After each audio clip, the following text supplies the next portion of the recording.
professional mixed martial arts fighter. And right now, what I'm about to do is issue a warning out to all other competitors. I don't want overs. I just expect them to happen. Fatty's gonna fatty is real. Yeah, give me fucking truth, baby. Come on. Let's go. How have I been this successful in life? Welcome to this week's edition of the MMA Analysis Podcast. Wes, we made it 2 weeks in a row, and one of them's a warehouse card. Yeah. We might be back. I wouldn't go that far. Yeah, let's not go that far. But I mean, 307 had a decent amount of stuff to talk about, so I think that pulled us in more than the fights that are going to be on Saturday. That both of us are probably missing a couple, and we're going to have to go back and watch warehouse fight cards on replay. But what can you do? How are you doing, Wes? Yeah, what'd you say? 97. This is just 98. UFC Vegas 98 now, of course. So that's 98 Apex cards, but they also had a couple, at least one pay-per-view in the Apex. So I think we're a couple over 100 Apex events, which is just wild to think about. That time's flying, though. Time's flying. yeah. Oh, COVID, yeah, that fucked up everybody's. It changed the world, bro. Yeah, in a lot of ways. Yeah, I'm hanging in there, man. Yeah, don't know about this card this week. We're back to some of that same old stuff. Yeah, take the boy over to the pumpkin patch Saturday, so probably be a little behind. Can do some fast forwarding and shit, and that's always nice. We got these kind of cards. The important thing on Saturday is to be watching the fight. I guess that one's in the afternoon too. Fuck, yeah, Wes, are you gonna miss the boxing fight? That I will have on my phone over there, because it where I'm going is it's like 100-year-old family farm over in Indiana, yeah. But they have a winery there, a restaurant. It's like a festival. Shit. It's like an outdoor festival more than it is like just a farm. So yeah. I'll be over there drinking a little bit and having my phone out, like wife's going and friends and shit, so I don't have to worry about the kid. Yeah, I'm not missing Better Be and Bivol, but as Maddie would say, you're short on Bivol. We'll just give that out now. Go play Bivol. That's the bet this weekend. But yeah, the best fight of the weekend by far is by miles. Yeah. Yeah, and I think you posted something in our little room the other day that is absolutely true, man. Like boxing right now, even the past few years, maybe even since the pandemic and stuff, it's just been absolutely insane. Like the best dudes are fighting each other. There's stars everywhere. It's just boxing's in a really, really good spot. You can see why Dana is trying to snivel his way back over there and get involved now, because there's big fights, there's big money. These fights are doing pay-per-views are doing very well and shit. I mean, when Jake Paul's out there making millions off this shit, Dana's like, nah, I gotta get back in there. But yeah, tremendous fight card. I'm gonna be in Vegas for Paul Tyson. That should be oh my goodness. That should be a good UFC MSG too, John Jones fight. So that'll be something else going on. That's the same weekend as the Jake Paul fight? Yep. Same weekend as Tyson Paul. Are they doing Paul Tyson on Friday? I think they're not going head to head, right? With UFC? I think it might be Friday. I think they might be doing that fight Friday.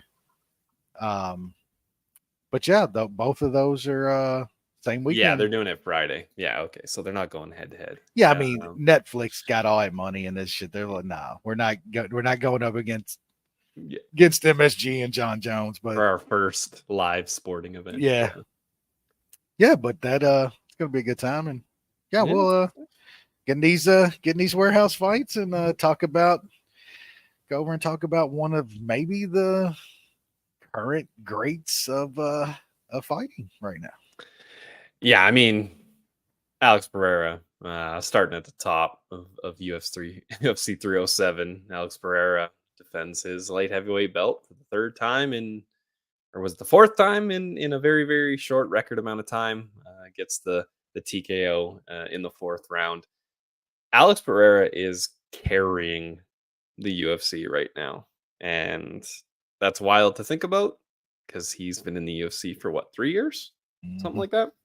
I don't think it's much longer than that. 10 fights or something. It's wild. The only thing I'll say is I really wish that he just straight up called out Aspinall, but I know he's kind of a company man. He's doing the UFC some favors, headlining some cards, coming in short notice, injured and all that stuff. So I don't think he was gonna ruffle the feathers, but I don't know. He might get that fight anyway. So it was a great fight. What's your thoughts on it? I'll follow you up.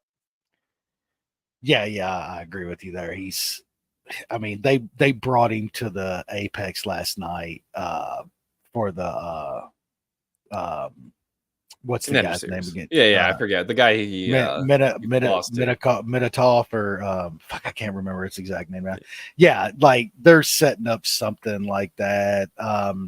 They don't want him talking about Aspinall yet, but yeah, I mean, look, first off, I gotta say, like, props to Khalil Roundtree, man.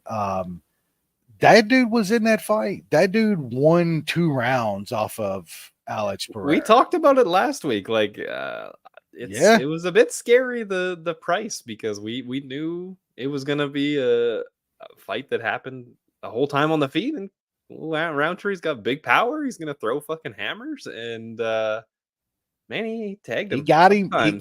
He got him not looking one time and stunned his ass. Like, but I mean, it wasn't Roundtree's power that won him 2 rounds off of Alex Pereira, though. Like, he out kickboxed Alex Pereira for the first 2 rounds. But like, we've seen Alex Pereira against Strickland and stuff like that. Like, that guy is Loma-esque. He is just downloading data, and he's gonna get you eventually. And he did. But back to Roundtree, man, just the chin on that guy, the toughness. Holy fuck, man. Like, some of those slow motion close-up shots of it almost looked like he was getting shot in the face sometime. Blood was splattering it.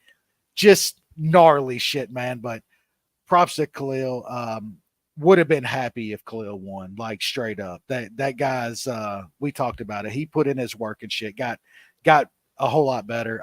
But Alex Pereira, man, like, what more can you say at this point? Like, the guy's 10 fights into a UFC career and is like all-time type shit, man. I don't think his path is like his title shots and fights have been easy either. He's literally fought the best, the top of the division and shit. It's kind of crazy what that guy's done. And I'd like the Aspinall fight personally, because I think me and you both know that John Jones and Stipe is not stepping into the cage with Tom Aspinall. And let's just, like, don't put it off. I don't want to see. No. Like, who else are we going to give her? Like, I get it that people want the Ankalaev fight, and I get that. I wouldn't mind. The better question is, who are you going to give Aspinall? Because there is nobody at heavyweight. And yes, Ankalaev is there at 205, but like, let this man do something historical. He fucking helped you out in a shitty year and came in short notice, carried some cards. Give him a chance to do something someone has never done and get 3 different titles in 3 different weight classes. I agree. That's the way I would go.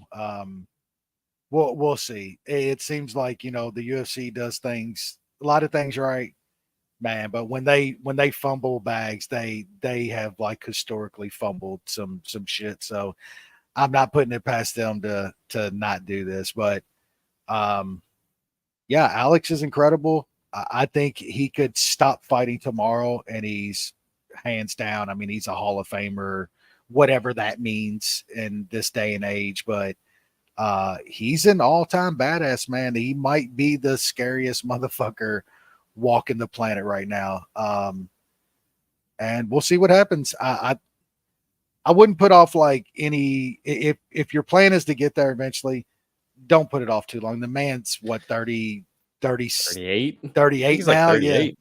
Yeah. I mean, he's not a young dude. I will say though, the guy's style and how he fights and shit, he could be dead in dudes up into his 40s. You know what I'm saying? Like it helps the weight class. How his weight class and how he fights.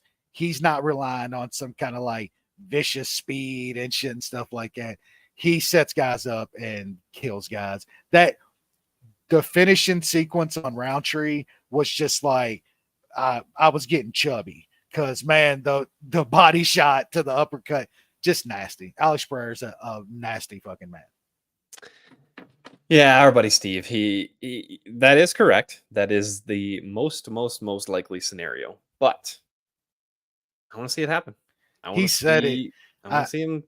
I saw an interview with Aspinall this week, I believe, or something. And he's like, you know what I'm doing? I'm running across that cage and I'm Goldberg like spiking him. He's like, I got one takedown. I've only used like once or twice. He's like, because you could ram your head and knock yourself out. But guess what?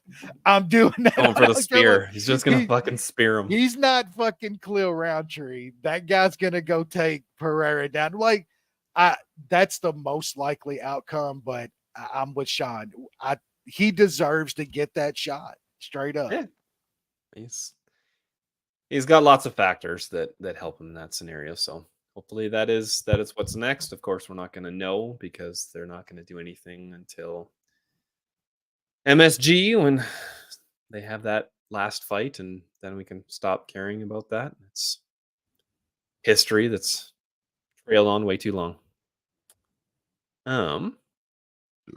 Let's talk about the rest of these pay-per-view fights, which some of them will have much more to talk about than others. Juliana Pena steals the belt from Raquel Pennington. Decision, of course. What else? Mario Bautista steals a win from Jose Aldo by decision.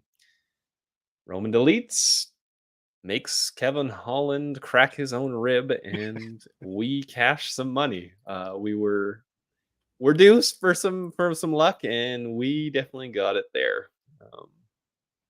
And then we had Kayla Harrison winning a decision that was probably a lot closer than what the cards say. I'm sure you got lots to talk about, Wes, so let's do it because there's good stuff to talk about. Well, look, Pennington got robbed. Like that was bad. But what was far fucking worse, not even close, is what they did to Aldo. Holy shit, man. Where are we at in this fucking thing? Like, what was scored and gave Batista that round literally is supposed to mean absolutely jack shit in this sport. What I hate the most is just there's no consistency. There's literally none. Some fights that would never matter. Other fights, it matters all to a judge if you just hold a guy up against the cage. There's zero consistency.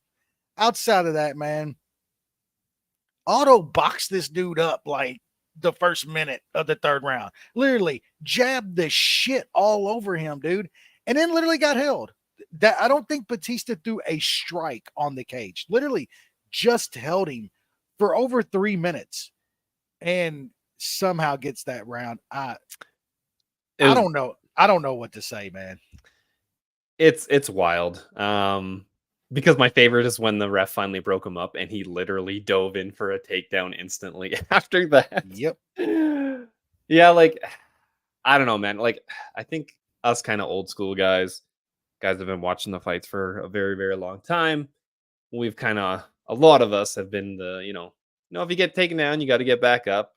You never stand somebody up if they're in, side control, all this shit. Like I don't know, man. I don't know if it's just the UFC putting out just a weak fucking product lately, but I'm kind of getting on board with I don't care what position you are in. If you are not doing damage, like real damage, not pity patter, just stay busy shit, stand them up. Yeah. Let's fucking get some fun going because the quality that of the fights that are being put out right now, they need a boost. And I don't know if it's what I'm saying, and it probably won't ever happen, but I'm all for them kind of pushing for stand-ups and breakups because we need some we just don't need guys that are holding on to guys doing nothing but moving a little bit to win fights. And if it needs more breakups, if the judges are gonna give them these things, then the other alternative is the refs don't let it happen.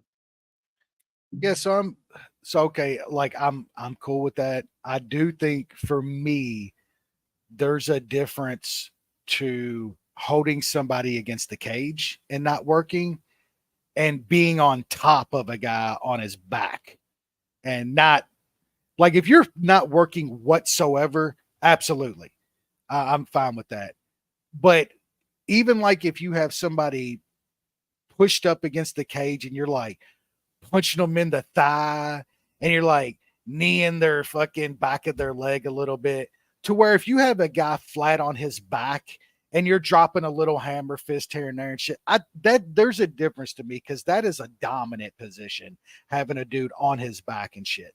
So it's a little bit of difference to me. If you're literally not doing anything at all, yeah, we got to stand up. But like, then we have a fine line the other way of that fucking ref earlier on the card that was like standing fucking dude the fight up after 5 seconds and shit. There's a happy medium. That guy was he was reffing one fucking fight and he was horrible. He was a local guy and he was terrible. But there is a happy medium between those two. But like in the auto fight, like we can't lose sight of the things that happened in the first minute of a round when the end of the round ends like that. And and all that, like holding up control. Control literally only matters if you determine that the damage was equal. Exactly. The damage was not equal in that fight. So that is the first criteria. It wasn't. So that shit don't matter.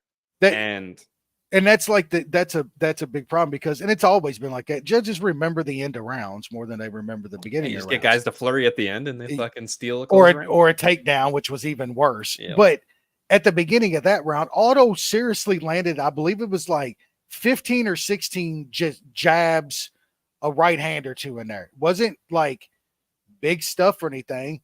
Batista literally landed nothing when he was controlling on the cage. Absolutely nothing. We can't let that sway. He almost doubled them up. It was the significant strikes were 17-10. Like that one was just bad. I think they did Otto really bad. And even outside of decision, what Otto's done down at 135 over the past few years is insane. Like he beat Mario Batista. Like the last fight, just these young dudes that are on the cusp, man. And he's like schooling. He looked really fucking good in that fight, man. That's what sucks is like getting robbed in that fashion. He looked really fucking good in that fight. And then Delize, man, when they got in the cage, I saw the size difference and was like, I was feeling pretty good about my bet, even though like it was freak kind of accident type shit. Man, funny shit always happens in Kevin Holland fights. If you bet Kevin Holland at that kind of price and shit, you did it to yourself, You want to bet Holland as an underdog. You don't want to be Leighton, but I mean, I guess he was the underdog in this one, was he not? Or no, I guess he was the favorite. We got Delize. Yeah, Delize was a dog. Plus 130. Yep. Yeah, like you don't really want to lay juice because he has terrible fight IQ and weird shit happens in his fights. So if you're laying juice with those caveats, it becomes a much scarier decision right there.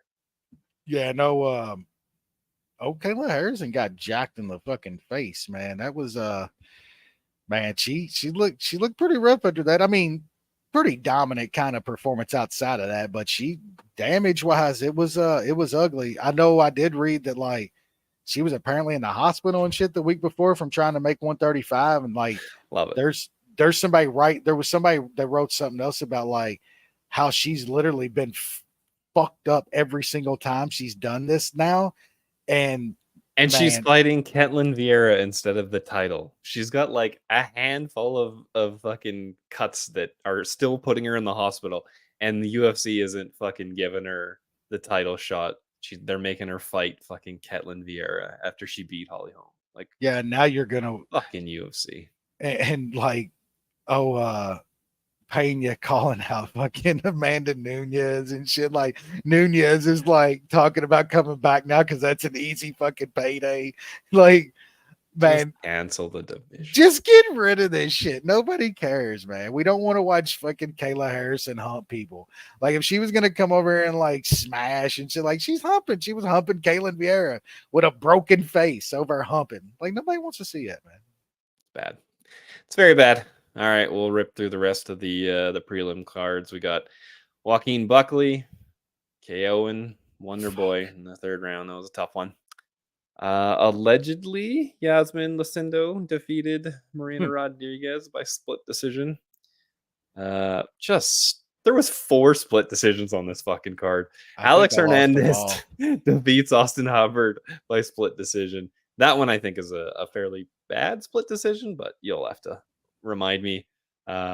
We talked about this fight a bit. Cesar Almeida versus Poteria. Just always cheat in MMA. It's so worth it. Ryan Spann with the Gilly on Oth, and we probably won't see Oth again. Tisha Pennington allegedly beats Carla Esparza. I think that one was a close one too, but that one wasn't a split. And then Court McGee getting the old neck crank on Tim Means. That was one of my rare winners. I had the under in that fight. I didn't think I'd be getting it with old Court McGee, but we'll take it. What do you got, Wes? Yeah, I love the under in that fight. Got home. I thought it would be the other way, though. I threw a little half shot on Means KO, and it was pretty surprising. Yeah, there were. So the Buckley fight, man, Wonder Boy was looking decent, man. I thought he was about to cruise on to get a 2-1 dog shot home, gets clipped, taken out. Marina Rodriguez absolutely fucking robbed. That was a horrible decision. I was on the opposite side of all of those split decisions, literally on the opposite side of, and it wasn't like split decisions where people were like, it could have went either way. Literally everybody on the timeline for all of those was like, that's horrible, Yeah, Hubbard won that fight. Alex Hernandez that one was probably the closest one that you could have said. But yeah, I was on Hubbard small. The Almeida fight. Holy shit, that ref, man. That dude was out there going 3 Stooges, poking that guy in the eye and shit. Just at one point you thought he went whoop whoop and poked him again, dog, and this ref. That was, we never need to see that fucking ref again. Whatever, Pennington, and then Court. While just one of the, I don't want to say one of the most because we see it almost every week, but just funny shit happening all there from judging and refs. And I know it's like a thing that happens almost every week, but goddamn, it seemed like it was every other fight Saturday night.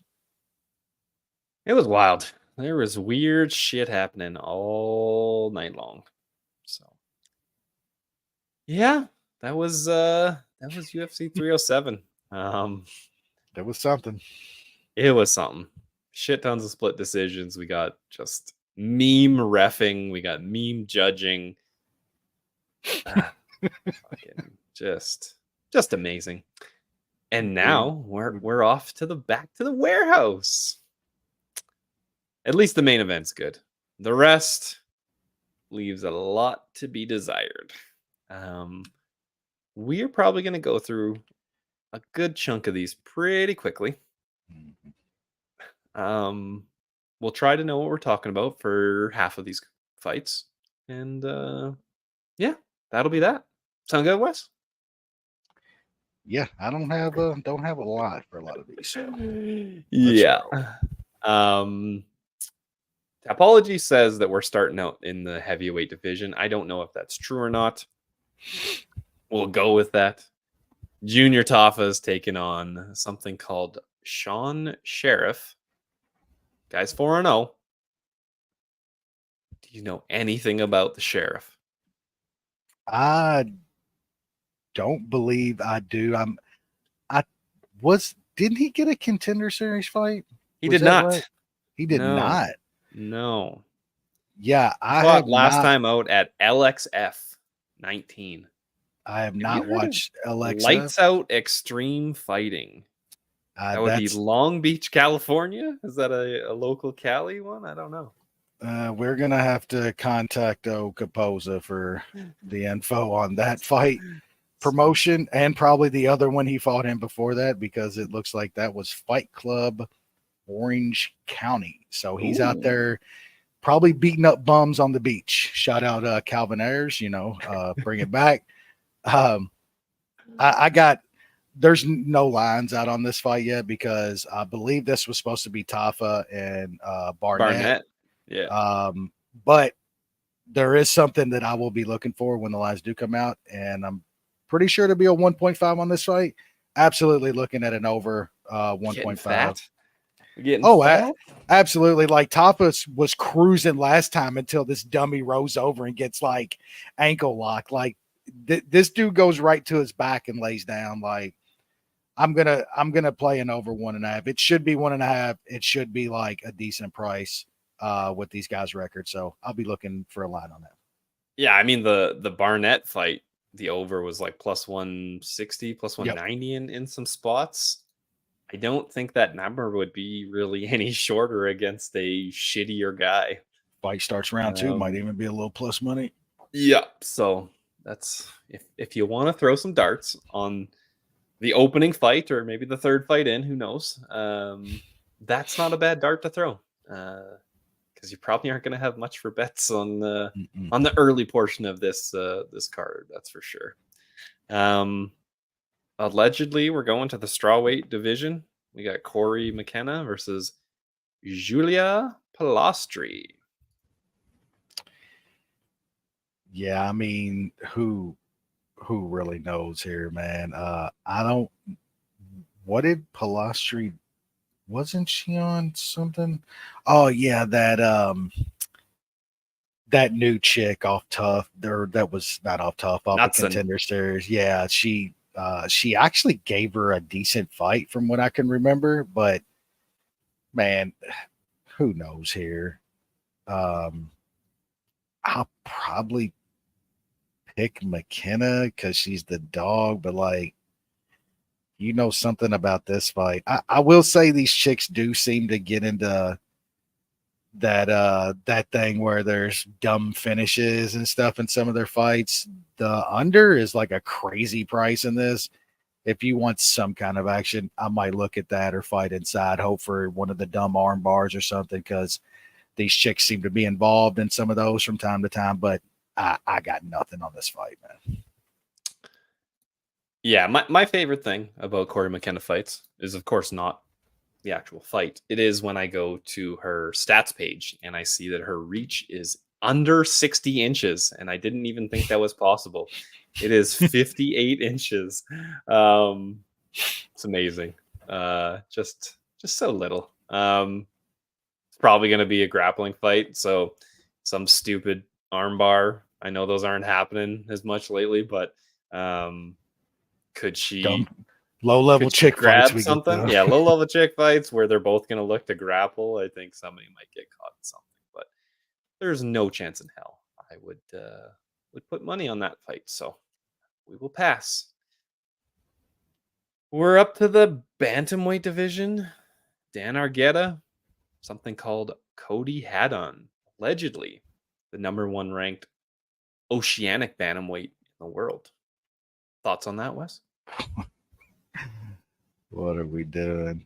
How is Argueta even still getting fights? Like, I guess he's a fun out when he does fight. Yeah, I don't know how good this Haddon guy is. I know he got a decent finish on his Contender Series fight. Like, I mean, Argueda's going to come forward and try to get a hold of him and wrestle. Like, how good is his wrestling, his takedown defense? So I know he did get a sub on the Contender Series. He had a rear naked choke sub in his fight before the Contender Series too. So maybe his sub game's good enough. If he does get taken down, he can pull something off. So I don't know. Who knows? I hate betting unders on like guys at 135 and stuff and lighter weights because they're hard to come by. But I think this fight definitely gets scrambly. Argueda's going to try to make it scrambly at least. So maybe a finisher. Might look at the under. It's plus money again, but probably another pass, man. I'm looking for spots to bet early just for a little action, and it's hard to come by for me. So you know how shaky that shit is. Yeah, that's real bad. Dan Argueta is horrible. He should be 1-3-1 in the UFC. His only win is against Niko Price, who's horrible. No clue who Cody Haddon is. Both these guys going to grapple. Haddon's maybe a little bit better with submissions. I don't know. I don't care. I'll pick Haddon and Toutmaster. It doesn't really matter at this point because I'm way out, but that will be the pick. Yeah, these are just bad fights. There's nothing much more you can say about that. On to a bit of a better fight. Featherweight division, Jonathan Pierce taking on Pat Sabatini. Pat. Yeah, this could be a fun fight. I could see some scenarios where this fight could be a little boring. It feels like both of these guys want to grapple and grind, and I'm just not sure who's the better guy at doing that. I think Pierce is probably the better all-around fighter. Sabatini's probably the little better wrestler. So I don't know if Pierce wants to get in that kind of game with Sabatini. I think at any kind of like distance striking that Pierce is just a little better, has a little better power than Sabatini. Not saying he has power. Pierce doesn't hurt anybody, but yeah, it just feels like this is a close fight. Don't really want to be laying juice on Jonathan Pierce. Numbers really not big enough for me on Sabatini. One thing I kind of do like, I do think the over is a decent parlay piece. I might try to find something for that, but I'm also going to take a little shot on Pierce by decision. I just, like I said, I think he's the better all around fighter. I think it's going to be a close fight. Going to go 15, and I can get a decent price on the guy who I think is going to win a close fight, and almost around 2-1 plus 200. Got a minus 200 money line. You're getting plus 200 on his decision. I'll throw a couple bucks on that and probably look at throwing the over in a little parlay. Well, shit, Steve. I think you just flipped who I'm going to pick in this fight. he stayed in Florida. Don't he have a fight this week? He's trying to stay as long as possible, and he's going to, grab as many TikTok followers as he can. What part of Florida? I'm not leaving. What part of Florida is he from, though? That's the question. There's a big difference in what part of Florida you're in right now, Just magical things happening in the world right now. I do think it's probably a close fight. I think the grappling probably nullifies itself for the most part. And I do agree with you. Like, I don't know, like Pierce is the better striker. I don't know how much better he is. I think it's really just going to come down to volume. Like he's going to throw more than Pat Sabatini. Sabatini's chin is an absolute fucking liability. So I think he is going to be worried on the feet. So he might be, just panic grappling and stuff like that, which might wear him out. I don't know. I'll pick Pierce. I like you. I think the over is the play here. So I'll probably parlay the over 2.5 with something chalky on this card. I don't know. It's tough. Hard. It's hard for me to trust some of these favorites on this card, but more on that later. What do we got next? Oh, down to the flyweight division. We got the Viagra man, CJ Viagra, taking on Ramazan Tamirov, who looks to be from what fucking flag is that? Oh, the Uzbekistan flag. Wes, is this guy one of these scary guys from the Stan countries? You tell me. I mean, I've seen him fight a couple times, but it's usually like 4 o'clock in the morning. Yeah, it's always tough to gauge those fights at 4 a.m. Yeah, can't really remember him. I know he's absolutely destroying. Got a couple guys over in Horizon. So, who knows here, man? The Viagra man's gonna try to get into a fight. Like the dude always comes forward and fucking tries to throw down. He's gonna be trying to wrestle. So, I mean, he's gonna give this guy chances to engage. I mean, I don't know how good the guy is to be laying minus 350. I'm like, what do we know? So, I don't trust the Viagra man enough to take any kind of money, any kind of bet on him though. So, I mean, I want to bet the under here again, but it's like I said, it's 135ers, and I can't.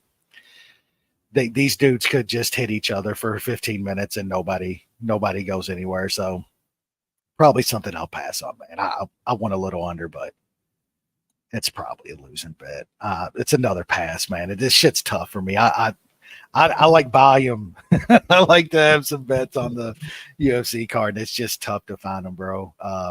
Yeah, I'll pick the Uzbekistan guy. Think he probably finishes Viagra at some point, but can't bet it. This fight's actually at 125. The Viagra 125 is a 125er, so Yep. that'll probably push you off the under a bit. Yep. I'm kind of in on the under. Like I don't know if I'm gonna bet it. It's just I'm gonna have so few bets in this card, and I know it's probably much better for me to not play these fucking low level fights because it definitely isn't working based on this year and going back last year. So I probably should stay away, but the under, like you said, like Bagger Man's gonna push a pace and Always give does. this guy a chance to smack him. I mean, this guy's got a shit ton of finishes. Like you said, it's in Ryzen, so it's hard to know what to take from that, but he's doing what he's supposed to do, and he's knocking these guys the fuck out in the first round.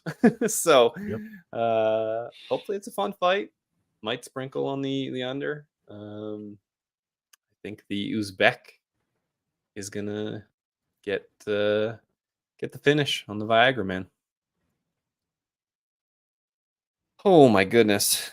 Maybe Tapology's got these this fight order all fucked up because allegedly we have in the flyweight division Clayton Carpenter versus Lucas Rocha. Wes, what are we doing? I don't know here, man. I know they hyped this Carpenter kid up on Contender. He did beat old Charez on there, which was, not a horrible win. I don't remember the Rocha kid. He smoked somebody on Contender Series. I believe his was last year though, and he hasn't fought since. Looked like he was lined up to fight Joshua Van at some point. So they must have thought a lot of that win he got last year on Contender Series. This is another one where I think it's just a close fight, lower weight guys. I will say Rocha has fought seems like some pretty good competition down in LFA, his Contender Series fight. This is another one that I kind of like the under, but it's lower weights again. So it's kind of just a little iffy for me. But what was check the price on there? I'm pretty sure it was another plus number. Yeah, it's slight plus money on the under 2.5 on this one too. So I kind of like I don't like Rocha as a dog in this fight too, man. Like he's got some legitimate experience. I think he's got 18 fights now. He's like 17-1 at only 24 years old. Has fought some okay competition. The layoff kind of worries you though. He hasn't fought in about a year now off of that Contender Series win, so that's a little worrisome. But I feel like it's another fight where these guys are going to go at it, man. And Rocha's got some finishing ability. Carpenter's got some finishes too. So probably play a little the under and might sprinkle on the dog here. I think Rocha might be pretty good. Yeah, it seems like they did think pretty highly of Rocha because they had him lined up against Jose Johnson first, Yep. and Johnson pulled out, and then they were going to give him Josh Van, and then he pulled out. So that's some legit shit at 125. I don't know. Allegedly, Carpenter was gonna fight Steve Urseg in May of last year. That's a bit. That's wild to think about. And Urseg just lost the belt not that long ago. Well, he could have had the belt and he pissed it away. Yeah, this should be a fun one. Like I said, like I don't know too much about these guys, but guess what? They're in an awesome weight division. Seems like they have a bit of hype on both sides. And they seem like they're actually good fighters. So Yep. This is gonna be a fun one. Rocha's got a bunch of finishes. You know, he did get taken down a bunch in his Contender Series fight, but he was able to knock the guy the fuck out. It's probably Carpenter is probably going to try to do the same thing, and hopefully Rocha stops that. So I'll pick Rocha. I kind of like your under, but I don't know these guys enough, so maybe I'll just cheer on your under, and hopefully these guys put on a good one, because 125 is an actual fun weight class, unlike a lot of divisions, especially on the female side. Up at 170, we got Niko Price taking on the Thimble Garimbo. Yeah, this is look, can Niko not get like humped on? Like, can he keep this on the feet?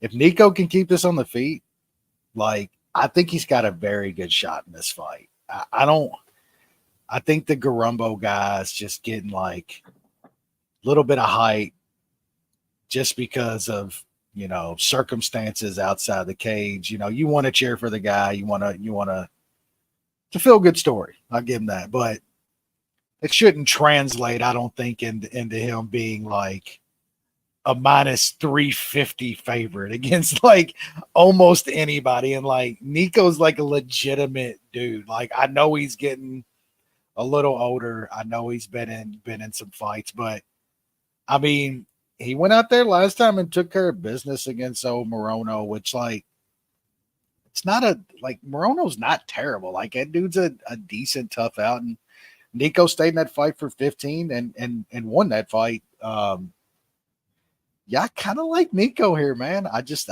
think this price is a little wide against a dude that I don't think is too good. So yeah, Niko at almost 3-1 in some spots. That just seems a little wide to me. I'll have to take a little bit of that.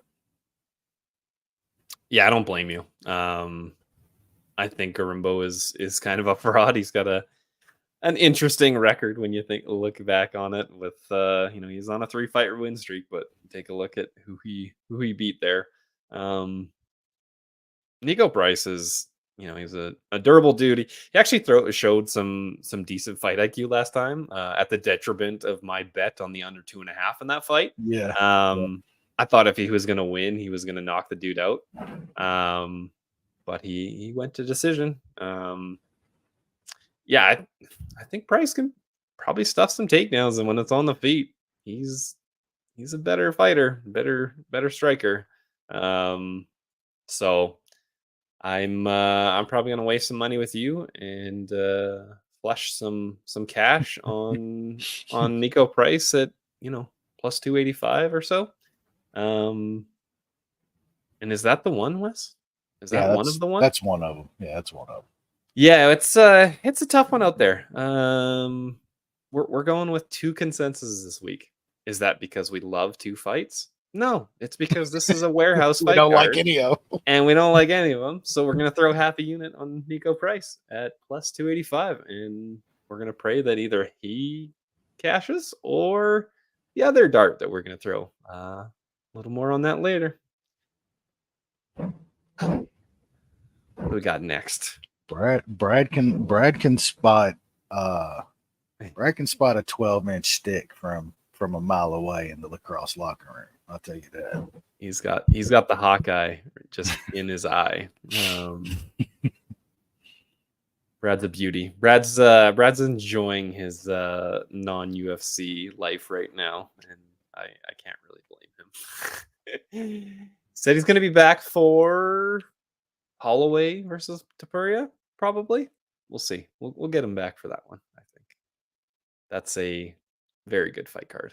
Very, very good fight card. So we'll grit our teeth, get through these ones in between us and that one, and then we'll enjoy that fight card. We are staying at 170 pounds. We are looking at Daniel D-Rod Rodriguez taking on Alex Morono. Wes, what's gonna happen here? Yeah, this one's just it's pretty simple for me. I think if D-Rod doesn't catch Morono with something and get him out of there, he's probably going to get pieced up.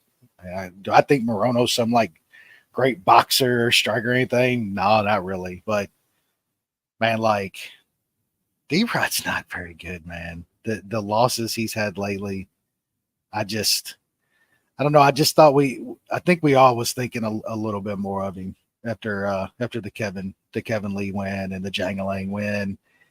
Just never really materialized. So were those matchups? I mean, maybe against Magny, but losing to Magny at this point, holy fuck. Gary's probably better than we all. Well, definitely on this show thought he was going to be. Gastelum just, yeah. So Morono at this kind of price against Rodriguez just seems another fight that just seems wide to me, man. Does Rodriguez connect something on Morono? He's been hurt before. Definitely possible. I'm leaning more Morono at that price. So it's like some plus 180 or so out there. I'll probably take a little bit of that. Nothing big though. D-Rod kind of got fucked in with the whole Chimaev Nate Diaz shit show. Yeah. I don't think he was ever going to be amazing, but he had a little bit of a streak going there, and then that fucking catastrophe happened, and he had to fight Jangalang on 24 hours notice or whatever. Jangalang looked insane. It was wild. Like that's a tough one. And then since then it's been a string of tough fights. He does still have power. And oh no, that's my bad. That's that's where he got Jangalang, right? Yeah, I'm remembering that wrong. Yeah, he lost a split. I mean, I'm looking at MMA decisions. Everybody except 2 people had Jangalang winning. I thought Rodriguez did better in that fight, but it's been a while. Yeah, I think that ended up being kind of bad, if I remember. But I think I bet Jangalang in that fight. So yeah, I've bet Alex Morono a lot, but he's good. He's got better than bad or better than average striking, especially at this weight class. He puts out good volume. His problem is his chin, because he can just outstrike you for long periods of time, and then he'll get cracked. It happened in the Pontoon fight. The Buckley fight is a little bit different. And like, I know he didn't get cracked in the Niko Price fight, but I feel like he's good until he's not. D-Rod throws fucking hammers, it's probably a close fight. Could D-Rod catch him and wobble him, and then the whole fight changes? It's possible. Yep. Laying the price on D-Rod is pretty wild to me. -200 over -200. That's Dude's asking. he's always a dog. Nah, Yeah, and then all of a sudden he's a -200 favorite to Morono. If I was to play him, which I might still, I'd take Rodriguez by TKO +275. I think that is his path to victory. I think that is a much better price than laying -200. He's got to hit Morono and hit him hard, or else Morono's gonna probably box his face off a little bit. So I'll pick D-Rod and I'll probably bet him by TKO, but I would not be surprised to lose a Morono decision where he just kind of outvolumes him and frustrates him. So we'll see. D-Rod throws a lot too, but I think Morono's probably the sharper striker. We're going up to 185. That's an amazing weight class. We got Josh, you're a friend indeed, taking on the Abdul Razak Al Hassan. It's wild that he's still in the UFC. I feel like he's been here forever. He just never fights. Yeah, he just got shit tons of canceled fights. That's wild. When did he fight? He fought in July. Oh, that was the Brundage fight. He's been fighting in the UFC since 2016. Damn, think about that. And he's Yeah. fought like 9 times, or like no, I guess he's fought more than that, but still, like he's just had a million canceled fights. He feels like he's been around forever. He's getting up there in age. He's 39 now, so he's 39 now. Seriously? Yeah. Holy fuck! No way. Yeah. Damn. Yeah. I think this fight's fairly easy to sort of break down. Like Hassan catches this guy, or he's gonna end up getting grinded. Like Bren fucking sucks, but he can grind on a motherfucker, and man, that could absolutely happen in this fight. There's nothing I want to do either way. Plus 135 on friend is like nowhere near big enough to play him against almost anybody. And I don't want to lay fucking juice on a 39-year-old Hassan who, if he doesn't get friend out of there like fairly early, is probably going to get grinded on. So, man, this fight just has shit show written all over it. I want nothing to do with it. Yeah, these guys have massive holes in their games. It's very dicey, I think, laying anything on either of these guys. Let's hope for a classic Al Hassan destruction in the early going on, maybe. Because if that doesn't happen, we're in for a long fight that's not going to be interesting. It's going to be gross. Did they lay a big number on his round 1 KO? Because you used to be able to get decent prices on his. Oh, I'm sure it's probably not terrible now. What do we got? Al Hassan, 225. Yeah, it's not 260 at a place. Yeah. Well, that's Bovada. We don't really count that. Yeah, that's. Oh, there we go. Aussie's got it. Friend sub round 2. That's what. Aussie's always there with the monster darts that I love to see. He's hit some, so you can't blame him. My darts have not been close to landing this year.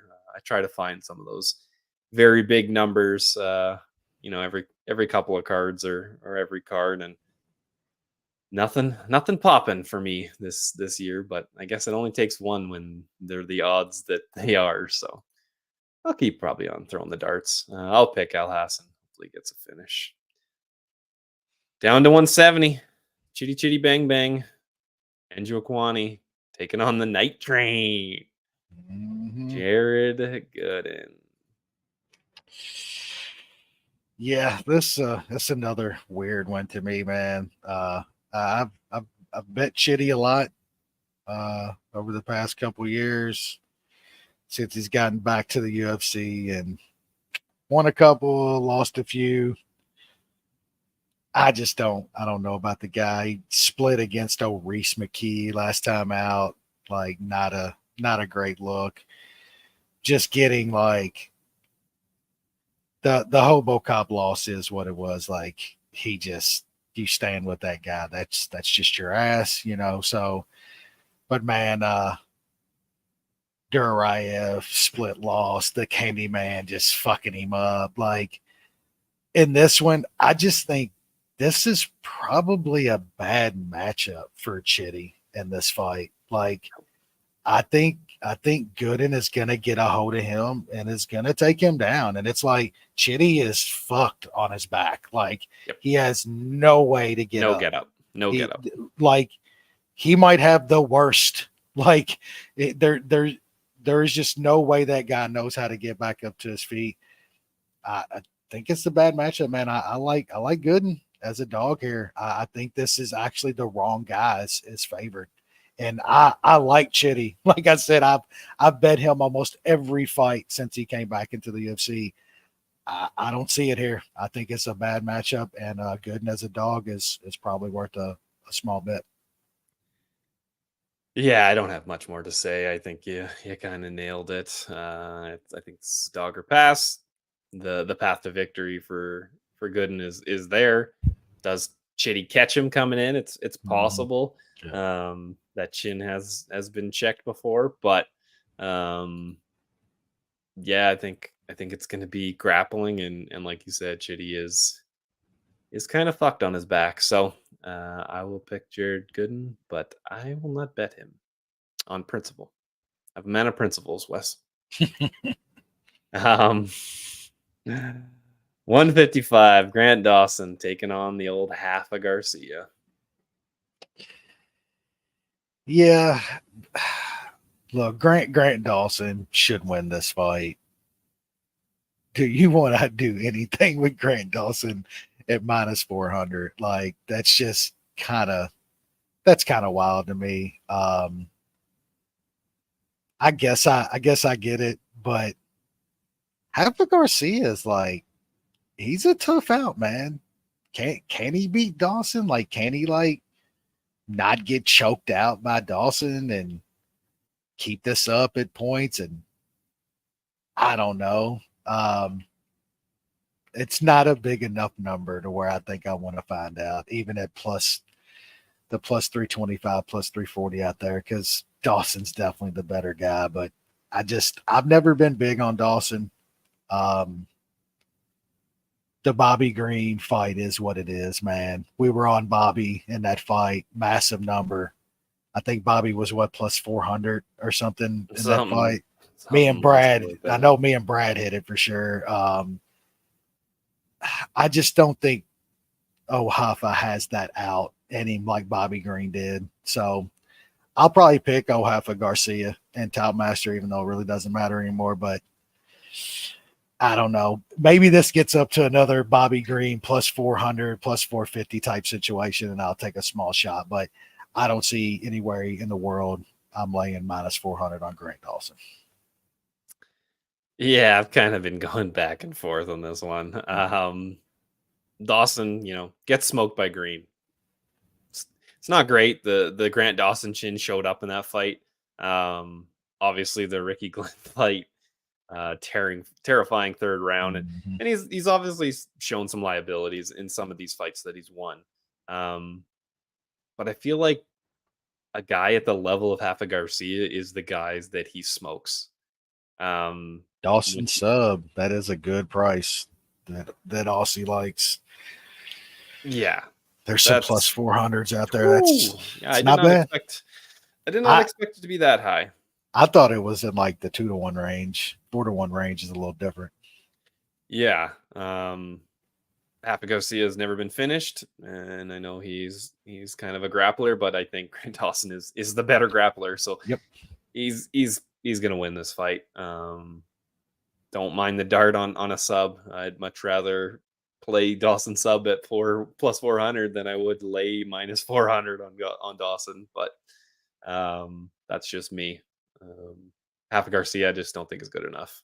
He doesn't really have the tools to, I think, test the chin or kind of the cardio of Grant Dawson. I think Grant Dawson kind of does what he wants in this fight. So there it is. On to the co-main event of the night. Yes, this is a co-main event between Brad Tavares and Jun Young Park, the old Iron Turtle. What do you got, Wes? Yeah, that was a tough one on the old turtle last time out. I liked him in that fight. Yep. Muniz ended up being a fraud. Like, we all thought the guy was going to just be insane. He squeaks out one against Iron Turtle and shows actually what a fraud he actually is. Muniz is not fucking who we thought he was going to be. I lean Iron Turtle in this fight, but it's a close fight, man. On the feet, this fight's close. If I knew that the old Turtle could get takedowns here and grind on Tavares, I wouldn't mind a bet on him. But Tavares' takedown defense has been rock solid for his entire career. I'm not sure Park has got the offensive wrestling to get him down consistently in this fight. And then on the feet, I mean, Brad Tavares still hits like a motherfucker, man. That guy's got insane power. So who knows? I like Turtle a lot more when he's a dog or he's like around even money and stuff. When he's getting up to minus 200 and shit, like, I like the dude, but he's not that talented. You know what I'm saying? Like, I think he's one of those dudes that gets the most out of his abilities, but he's not necessarily like very, very talented. This is just a fight. I don't really like anything, man. It's tough. It's crazy card for me. I can't remember the last time I still couldn't find 10 bets on a UFC card. And this one's very tough. Another fight I just don't have a strong read on, man. Yeah, I was kind of looking when I looked at the number, I was just like, that seems a bit too high on Brad Tavares.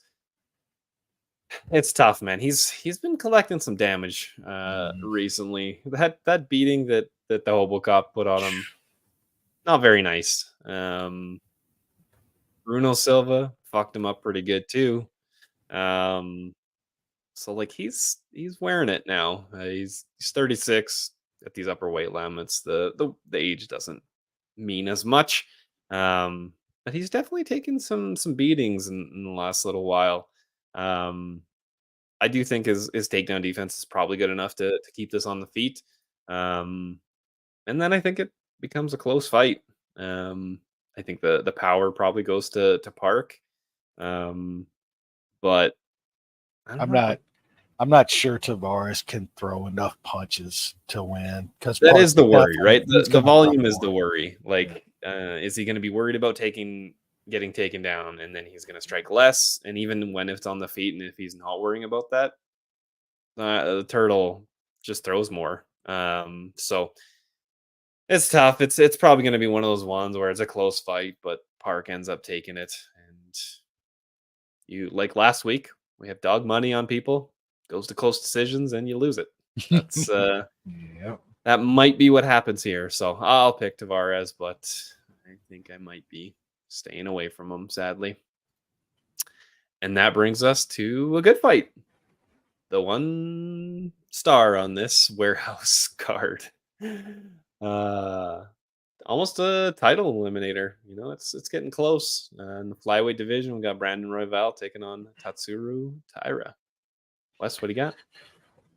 Yeah, this fight should be fucking awesome.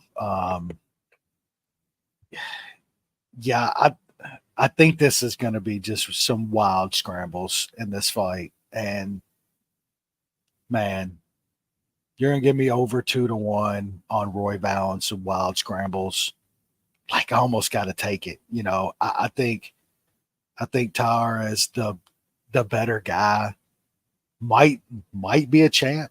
But I don't know. I've seen some small holes in his game, but I just with Royval, you're banking on him getting into some wild shit and catching somebody.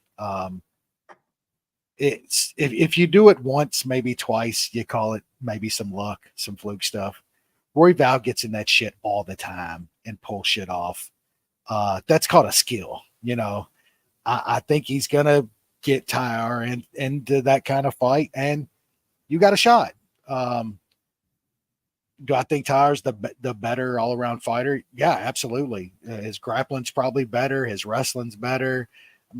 The striking probably favor Royval a little, but it's just all about Royval getting this fight into what he likes to do and getting into madness and chaos. And I think we're going to see a little of that. So Royval at plus 250, man, that's just kind of another crazy number to me that I'm going to have to take a small shot on. And hopefully I get a couple more of the dogs this week than I did last week.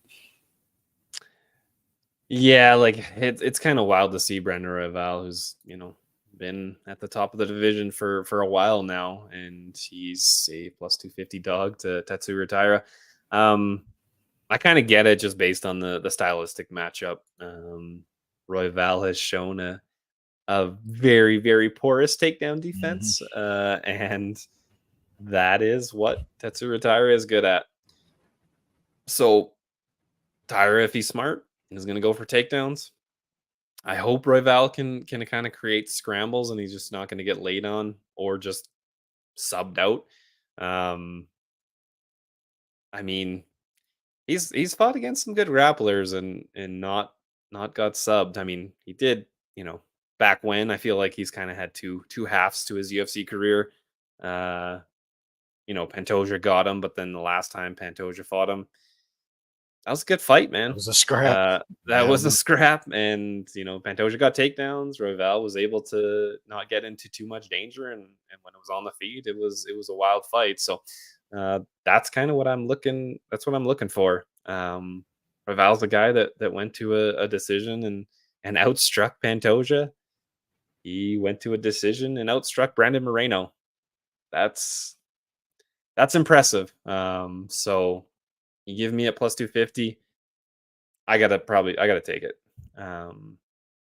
Tatsuro Taira, if he is the real deal, he comes in there, he takes him down, and he subs him. That would be a monster win. I just don't think it's going to be that easy, but we shall see. And that will be the second half play consensus bet of the week. Brandon Royval at plus 250. Hopefully one of these plus 250 guys comes through. Be nice to get both, but we're not that greedy. We deserve a little bit better after last week, but what can you do? They did our boy Otto wrong, man. Yeah, they did him wrong. The fucking legend. Y'all gonna do a legend like that? Disgusting. Yeah, that's a bad one. And would you look at that? We are headed back to the warehouse next week again. No way. Is it the Fluffy versus Pereira? There's some actual decent fights on that card, though. There's some prospects and stuff like that. I think that card is a good bit better than this one. Next week is Hog return. Yep. Are they doing that on Friday? It's Saturday afternoon. Oh, because it's a Saudi card, isn't it? Yeah, I believe so. It's a pay-per-view they're doing. Yeah. So that'll be fun. Yeah. I'm not gonna lie, I threw a dart on the guy that the Hog is fighting, but I will be happy to be wrong. There was a big number out there, and I took it. It's heavies. Guy coming off a devastating Yep. KO, first time in his life, and layoff and everything. The Hog's else. done greatness. He is greatness. He's done some things that no one ever thought he could do. So if there is a guy out there that can come back after what he has ran into in his personal life and his professional fighting life, it's that dude. So I'm paying the toll. If he gets a big win, I'll be happy for him. If he loses, I'll be sad for him. But but the account will be I a mean, bit bigger. You're gonna have all that nibble money to play That's around true. with. So That's true. I can. Let's hope so. ain't gonna hurt you anyway. Let's hope so. So yeah, good episode. We tried to rip through that card as fast as possible, but what can you do? Next Always week, ramble. we got to ramble. That's what we do. We do this to bullshit with each other. It's just kind of a bonus that some people listen to this and some people put some comments in the chat, but we'll enjoy it, and we'll might be back next week. We'll see. And yeah, let's enjoy the main event. Enjoy the amazing boxing fight on Saturday. And yeah, that's going to be about it for the MMA analysis this week. So have a good one, and maybe we'll next week.